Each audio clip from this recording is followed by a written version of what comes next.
With commentary and analysis on our hometown teams, this is the Bucky and Sully Show.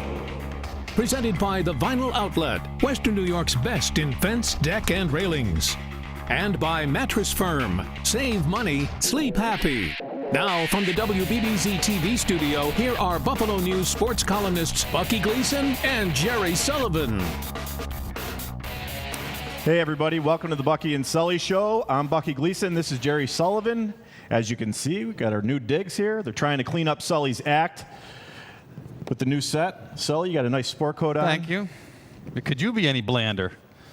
Probably not. The navy blue with the light blue, and you'll never guess what he has on for pants. Yes, khaki. So what? You know what? Bland and unoriginal, like a lot of your arguments. Look, I do have to show you this.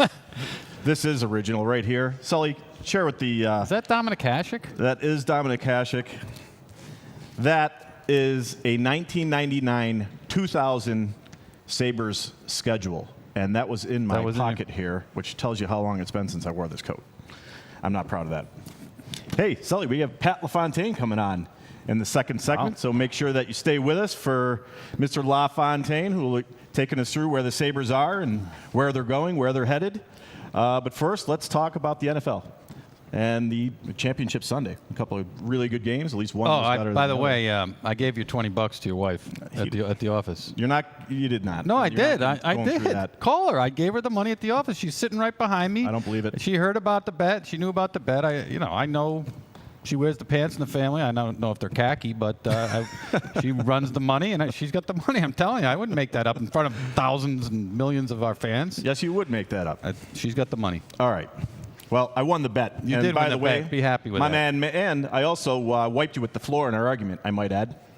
What argument? Oh, and Sunday? No, yeah. I made a great argument. In fact, bringing up stuff that you never hear about, the advantages that he's had Manning over his career and when he left the AFC East and playing in all these warm weather places and playing in a dome. And he played in 60 degrees yesterday. Look, I'm not going to be a bad guy about it. He was great. He was great. He was. Near flawless, as Brady said. And what became apparent, he had better players around him offensively and defensively. And you know what? And here, people notice I didn't mention Belichick in my argument. They get out-coached. They did yesterday. And you know what? It certainly helps when you throw for 400 yards. I thought the game was won at the line of scrimmage, as it often is. They were pushing the Patriots around all game long on both sides.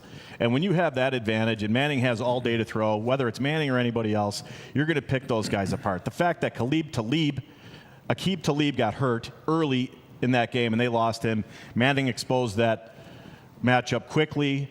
Belichick, of course, was crying after the game about how Wes Welker, of all people, went after Talib. Come on. Welker weighs about 150 pounds. He's the last guy that you're going to send after Talib. You're going to send a big guy after him. Again, Welker's had about 15 concussions. Give me a break.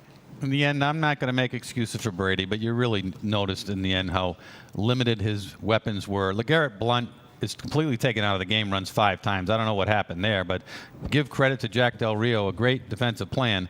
Julian Edelman, who makes $700,000 a year, the league minimum, is his go-to guy. He turns him into a great player, 100 catches, but really, they still have the problem with, no big, wide-out receivers, and Brady is just not that good, great, this late in his career to compensate for that. I am making excuses. He wasn't as good. All right, for all the talk that we had about Brady and Manning, looked like Richard Sherman ended up stealing the show there at the end of the day. First of all, that game was much better than the New England Broncos game, Denver game. So, and Richard Sherman, of course, makes a great play at the end of the game, wants the world to know about it, and basically flips out post-game. Sully, Richard Sherman is Exhibit A for why you have a 10 or 15-minute cooling-off period after a game, so you don't say stupid things and act like a fool. Yeah, and someone sticks a camera in your face, and he had a little thing going with Crabtree, and I can't blame him for going off like that. That's what happens nowadays. I'm sure you are going to make one of your khaki arguments about how this is so bad.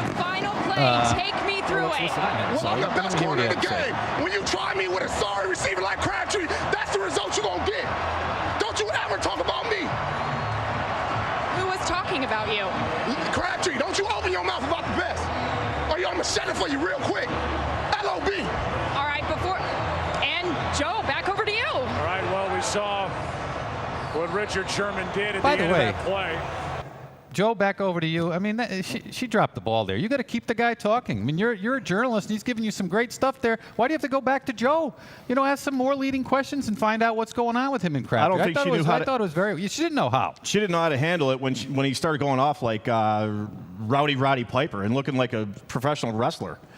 So what's wrong with professional wrestling? He made a complete fool out of himself. Hey, guess Sully. what, Bucky? Professional sports, all sports now is kind of like pro wrestling. It doesn't mean guys like us, we have a million cameras there, and we want it to be a show, which it is. It's a show. It's more than sports nowadays. And when a guy goes off like a wrestler and gives us something great, it becomes the biggest argument in the world. I thought it was funny. What he did was basically pull the lack of respect card, the audacity of them to actually throw his way, and in the meantime, he's disrespecting the very game that gave him his fame, his fortune, this forum to begin with. Oh, I wrote a story about it come out. He did. Oh, did he disrespect the '84 Frontier High School team? Yes, he did. It's 2014, Bucky. So, it's 30 years later. I don't care. It doesn't mean you have to like it. It means because it's 30 years later that you lose how to play the game with respect and class.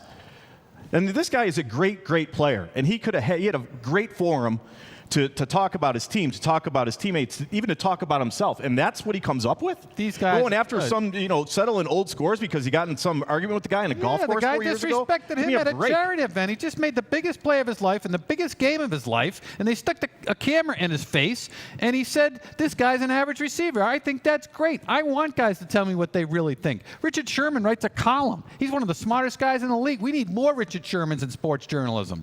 It's the same old thing, the same old arguments. This guy disrespects me, and meanwhile, he's another example of this athletes in this league in particular, but all pro sports, over-celebrating everything. You see a guy cover a punt, he makes a routine tackle, and he dances all the way back to the sidelines. Same thing with the sack. Same thing. How many times have you seen a wide receiver, and he gets to, it's 3rd and 7, he gets a 6-yard catch, comes short of the first down, he's down by 3 touchdowns, and he gets up and spins the ball in the guy's face. Congratulations. You're ideally dressed for this argument, Bucky. All right. Old guy. We got to take a break. When we come back, thankfully, Pat LaFontaine will join us here on The Buck.